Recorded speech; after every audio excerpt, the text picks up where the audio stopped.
Good evening. Welcome back to the second segment of the Glazov Gang. Our gang members this evening, Rob Nelson, author and former talk show host on Fox News, Evan Sayet, the leading conservative comedian in the United States, and Leon Weinstein, the author of the new critically acclaimed book, Capitalism 101. Gentlemen, welcome back to the program.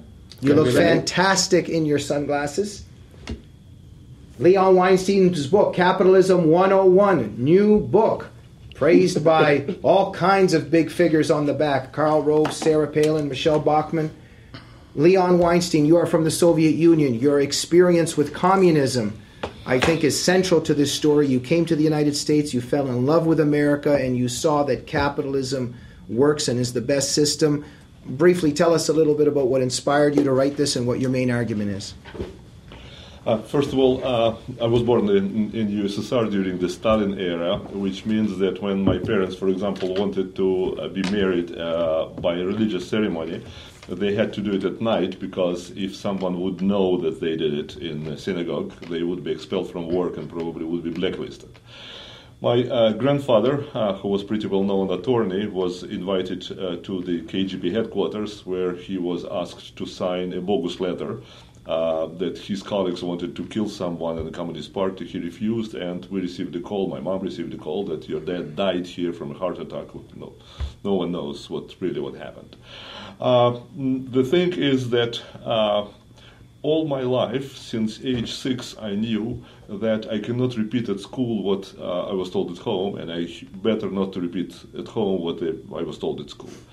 My grandfather used to tell us that if a little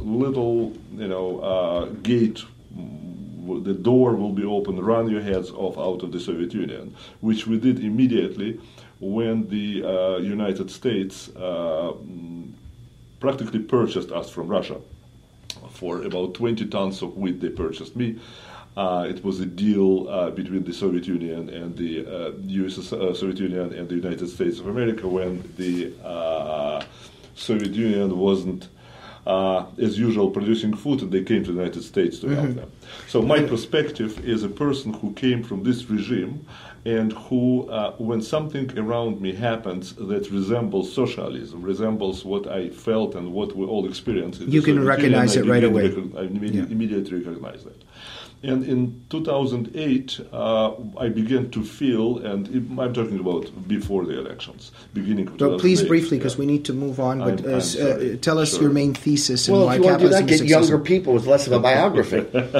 You're right, but go ahead. Very good. I felt that young people, or younger people, do not understand what it is socialism and what it is capitalism, and that they are privileged to live in a society that the best in the world, and gives them what other people dreaming about. Okay. So I tried to explain to you guys, exactly like Ayn Rand did 50 years prior to me, what it is you're living. And I found a way how to do it. Thank you. And Leon, one thing before we move on to our two guests, you give a lot of anecdotes here, very simple stories on the one hand, but very profound meanings. One thing you showed is that, on top of everything, in the United States, there's an understanding of the individual, and the pursuit of happiness is very central to your understanding of why American freedom and capitalism succeed, right? I think it's the only country that allowed that. Yeah, in terms of the pursuit of happiness and an understanding of the autonomy of the individual. Right. Yeah. Rob, capitalism, and what you think of Leon Weinstein's background. Well, I mean, just let me start with your background. Obviously, and I'm going to separate these two out. First of all, I'm a big proponent of capitalism, but once again... Overall, you're a fiscal conservative, although you don't like labels? Yeah, but I'm going to point out some things I don't agree with about this, again, the all-or-nothing approach. Now, I appreciate you grew up in Stalin, Germany, and Stalin, Russia. And I, as a very young person, right before the wall fell, was in the Soviet Union. And I had a fascinating experience because I ended up I was trading stuff from the black market, clothes and stuff and shoes, and I ended up meeting a young Russian who took me to his house, and I had to get on a separate train so no one would know. And it turned out his mom was a Politburo member. And he had a grand piano and played anti-Stalin songs and was playing these songs, and his mom came out and was like, "You really shouldn't do that." I was like, "Oh, it's just such a class society." Rob, so my point is just one all system failed, one system succeeded. But all societies have class. divisions. And I get that the Soviet Union was a train wreck and didn't work. Repressed the individual, tried to make the means of production owned by the state, doesn't work. Capitalism works. But at the same time, capitalism needs checks and balances or it will go off the tracks and you'll have this massive divide of a small... Why are we in trouble today? Because of unrestrained capitalism or because of socialist interference in a free economy? Actually, a combination of both. Okay. I would say a combination of both. Before we move on to Evan, balances? 1 second, before we move on to Evan, in a fiscal criticism, were you more supportive of Bill Clinton or Barack Obama in terms of the economy? Bill Clinton.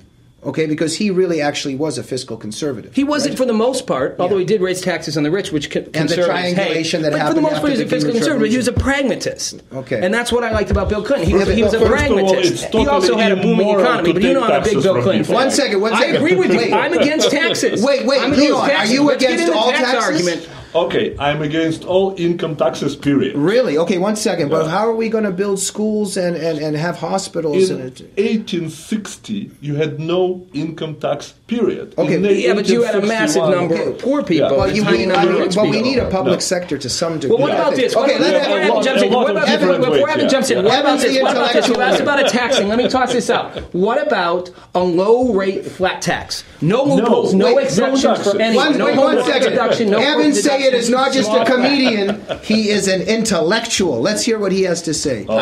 There's nobody who expects one or anything to be 100% anything. So we can get rid of that.